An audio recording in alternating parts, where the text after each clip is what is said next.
Hello and welcome to the management classes.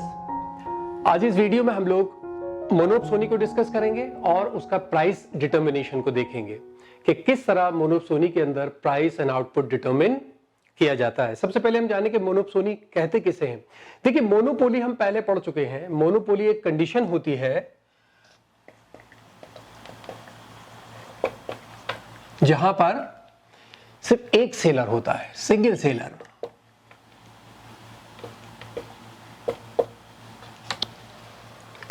अच्छी तरह आप लोगों ने पढ़ा है, सब हम जानते हैं।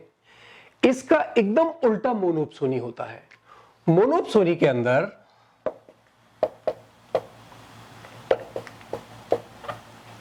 सिंगल बायर होता है। थोड़ा सा अजीब लगता है कि ऐसा कैसे होगा, बहुत सारे बेचने वाले हैं और एक सेलर है, वो बायर है। अभी तक एग्जांपल दूंगा। देखिए, ये वो मार्केट कंडीशन होती है जिसके अंदर पूरे एरिया में सिर्फ एक बायर होगा और सेलर्स बहुत होते हैं, ठीक है। और मोनोपोली के अंदर पूरे एरिया में सेलर्स बहुत हैं, पूरे एरिया में बायर्स बहुत हैं और सेलर एक है, ठीक है।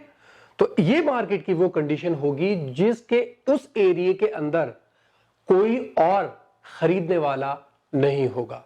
ये दोनों के बीच में मेन डिफरेंस जो बेसिकली है वो कंट्रोल का है। मोनोपोली के अंदर एक सेलर पूरी की पूरी मार्केट को कंट्रोल करता है, उसके प्राइस को कंट्रोल करता है, उसके आउटपुट को कंट्रोल करता है। मोनोपसोनी के अंदर पूरी की पूरी मार्केट एक बायर कंट्रोल करता है। बायर तय करता है क्या प्राइस होंगे और बायर तय करता है कितनी क्वांटिटी में प्रोडक्ट लिया जाएगा, ठीक है। और बेसिकली हम लोग इसको मोनोपसोनी को लेबर मार्केट में पढ़ते हैं। अब आपकी ये बात समझ में आएगी कि देखिए, लेबर मार्केट के अंदर क्या होता है। लेबर मार्केट में हम लोग जो होते हैं, घर वाले, हाउस होल्ड से, हम बेसिकली सेलर्स होते हैं। हम अपनी सर्विसेज को बेचते हैं। जो एक बहुत बड़ी कंपनी वाला एक फैक्ट्री और एक कंपनी एक लिए बैठा हुआ है, ऑर्गेनाइजेशन, वो बायर है, परचेजर है, वो हमें हमारी सर्विसेज को परचेज करता है। तो बेसिकली मोनोपसोनी काम करती है लेबर मार्केट में,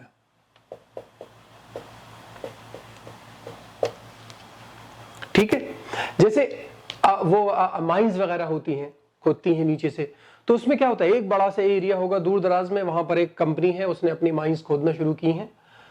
तो वो क्या करेगा, उस एरिया में आसपास जितने भी लोग होंगे वो बेसिकली सेलर्स हैं। वो अपनी सर्विसेज को सेल करेंगे इस कंपनी में, और वो कंपनी वाला क्योंकि अकेला है तो वो तय करेगा कि कितने पर लेबर लेनी है, कितने पर नहीं लेनी और कितने लोग लेने हैं। यानी खरीदने वाला तय करता है कि कितनी क्वांटिटी होनी चाहिए और कितने प्राइस तय किए जाने चाहिए। कंडीशन ये है कि जब मोनोपसोनी है तो वहां पर लेबर यूनियन नहीं होनी चाहिए।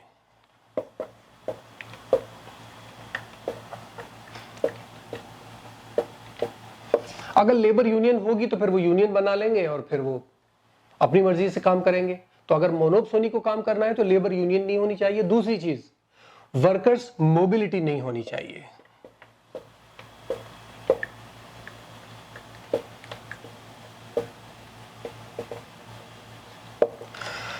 अगर वर्कर्स मोबिलिटी होगी, यानी एक गांव में है, वहां पर आपने एक माइंस हैं और उस एरिया के लोगों को अंदाजा हुआ कि साहब यहाँ पर जो इस कंपनी वाले का मालिक है वो पैसे कम दे रहा है, तो वो वहां से उठकर किसी दूसरी जगह चले गए, ठीक है। अगर ऐसा हो गया तो फिर मोनोपसोनी काम नहीं करेगी। अगर वो मोनोपसोनिस्ट अपने पैसों को बढ़ाना चाहेगा, रेट को घटाना चाहेगा, लेबर रेट को, तो लोग दूसरी जगह चले जाएंगे।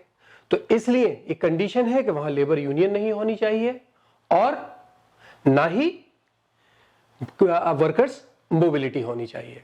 अब इसके अंदर जाहिर है, देखिए, कोल माइंस होती हैं या गवर्नमेंट होती है, कई जगह पर गवर्नमेंट सर्वेंट्स होते हैं, हम लोग ले जाकर अपनी नौकरी के लिए जाते हैं तो वहां पर एक चलता है, बहुत सारी नर्सिस का है, पुलिस की है, आर्मी की नौकरी है, इन सब में ये सारी चीजें चलती हैं, ठीक है।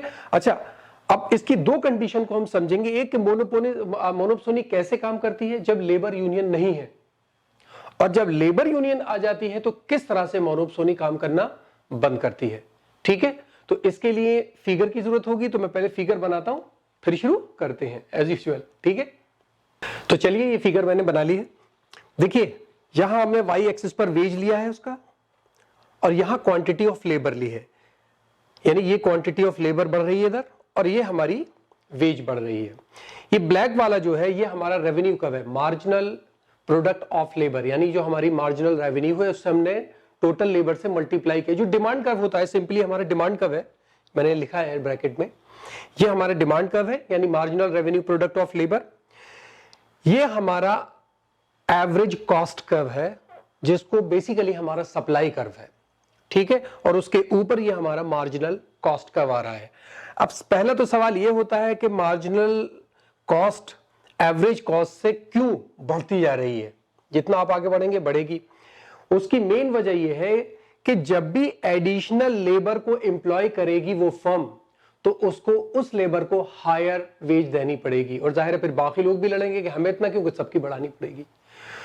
तो जैसे जैसे वो ज्यादा से ज्यादा लेबर को एम्प्लॉय करते जाएंगे फर्म्स वाले, तो उनको कॉस्ट बढ़ानी पड़ती है, लेबर कॉस्ट बढ़ेगी उनकी, जिसकी वजह से मार्जिनल कॉस्ट बढ़ती जाएगी, पहले को इतनी दूसरे को इतनी, तो ये मार्जिनल कॉस्ट बढ़ती चली जाएगी हर बार एवरेज कॉस्ट से।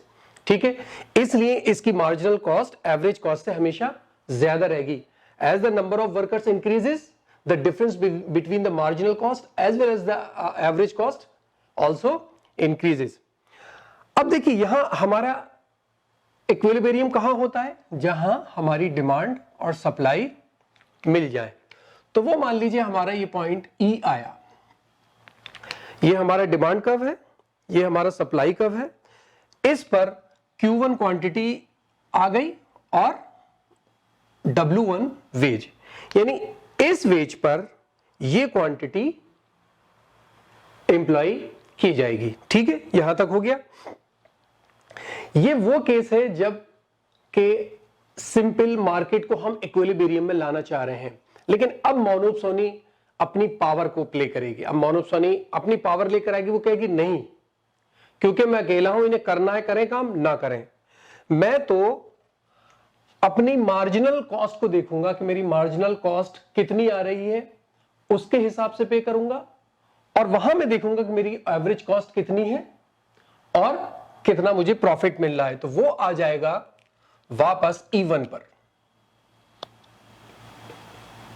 E1 पर। ठीक है, पहले E पर था, अब वो E1 पर आ गया। E1 पर इसकी जो अब जो मोनोप्सोनी अपनी वो पावर पर चल रहा है, मोनोप्सोनी पावर, बल्कि इसको लिखिए profit maximisation of monopsony, profit maximisation of मोनोप्सोनिस्ट।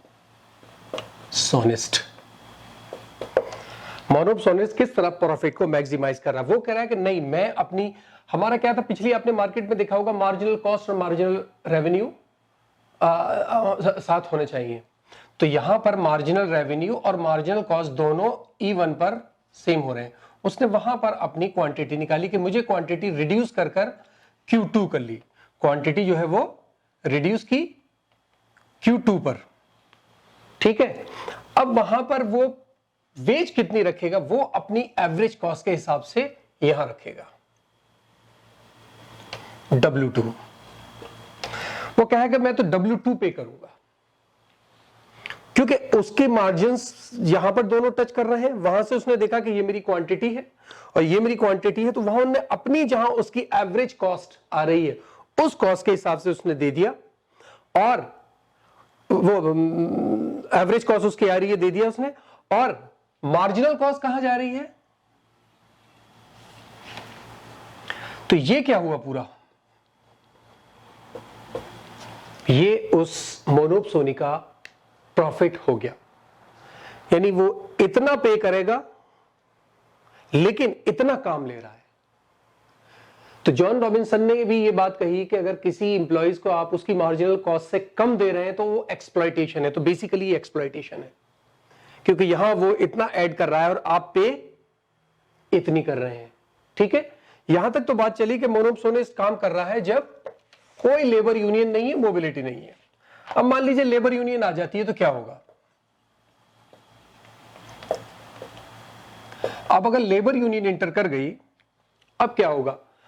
अब जाहिर है उसकी मोनोपोली नहीं चलेगी, क्योंकि लेबर ने भी अपनी यूनियन बना ली और उनकी भी मोनोपोली हो गई है। वो क्या करेंगे? वो उनसे कहेंगे कि नहीं, हमें तो ये वेज नहीं चाहिए, वेज बढ़ाइए। वो वेज बढ़ाएगा। जब वो वेज बढ़ाएगा तो क्वांटिटी भी बढ़ेगी, क्योंकि जैसे ही वेज बढ़ेगी तो लोग सोचेंगे कि अब पैसा ज्यादा मिल रहा है तो और लोग भी काम करने आएंगे। ठीक है, लेकिन क्योंकि उन्हें एम्प्लॉयमेंट में चेंज नहीं करना है, लेबर यूनियन को एम्प्लॉयमेंट में चेंज नहीं करना है, उतनी एम्प्लॉयमेंट पर काम करना है, क्योंकि वो सिस्टम में चेंज नहीं लाना चाह रहे, सिर्फ वेजेस बढ़ाना चाह रहे हैं अपनी। तो वो क्या करेंगे? वो W3 पर आ जाएंगे। वो फर्म से कहेंगे कि हमारी मार्जिनल कॉस्ट W3 पर है तो हमें W3 ही चाहिए, ये वेज चाहिए। और जब ये वेज मिलेगी तो ये जितना प्रॉफिट है, ये सारा का सारा प्रॉफिट खत्म हो जाएगा। और यहां पर आपकी marginal cost of labour is equal to हो जाएगी marginal revenue product of labour. यही बेसिकली इक्विलिब्रियम पॉइंट है। Marginal cost of labour marginal revenue product of labour के बराबर होनी चाहिए, दोनों यहां पर, और ये यहां दोनों बराबर हैं, तो W3 पर उसको पे करना होगा। और यहां मार्जिनल्स का रूल पूरा हो जाता है और मार्केट इक्विलिब्रियम में हो जाती है। ठीक है, तो यही दोनों डिफरेंसेस हैं। जब मोनोपोली पावर अपनी यूज करता है उस वक्त ना कोई मोबिलिटी है ना कोई लेबर यूनियन है, तो वो बढ़ा लेगा और इतना वो सिर्फ प्रॉफिट कमाएगा। ठीक है, लेकिन जैसे ही लेबर यूनियन आती है वो कंपेल करती है, मजबूर करती है कंपनी को कि ठीक है, हमारे यहाँ जॉब ही नहीं करेंगे जब तक आप ये नहीं देंगे। और जैसे ही वो देना शुरू करती है तो वो मोनोपोली खत्म हो जाती है और मार्केट का जो मेन इक्विलिब्रियम है वो आ जाता है। ठीक है, तो मुझे उम्मीद है समझ में आया होगा। कोई प्रॉब्लम हो तो कमेंट बॉक्स में बताइए। इस वीडियो में इतना ही। Thank you so much.